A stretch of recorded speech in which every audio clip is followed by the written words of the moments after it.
سابق وزیر اعظم عمران خان پر قاتلانہ حملے کے خلاف ریڈ زون میں احتجاج پی ٹی آئی رہنماؤں کے لیے مہنگا پڑ گیا۔ پشاور پولیس نے پی ٹی آئی مظاہرین کے وارنٹ گرفتاری جاری کر دیے۔ رکن صوبائی اسمبلی فضل الہی کی گرفتاری سے متعلق اسپیکر کو آگاہ کر دیا۔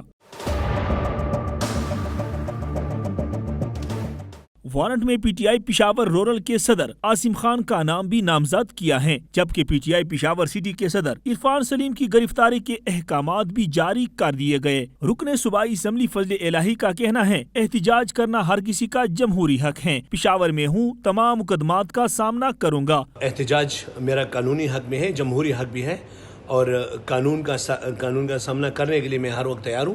ہم اس ملک کے باسی ہیں، شہری ہیں اور محب الوطن ہیں، اور جہاں پہ بھی کوئی حرکت ہو، کوئی بھی غلط کام دیکھیں گے یا کوئی ظلم دیکھیں گے تو احتجاج میرا جمہوری اور قانونی حق۔ وارنٹ میں P T I youth wing کے مرکزی صدر مینا خان افریدی، یوتھ کے جنرل سیکرٹری انعام اور ذیشان بھی نامزد ملزم ہیں۔ پی ٹی آئی ورکرز نے سابق وزیر اعظم عمران خان پر قاتلانہ حملے کے خلاف پشاور ریڈ زون میں احتجاج پی ٹی آئی رہنماؤں کے لیے مہنگا پڑ گیا۔ سیب شیرانی، GNN، پشاور۔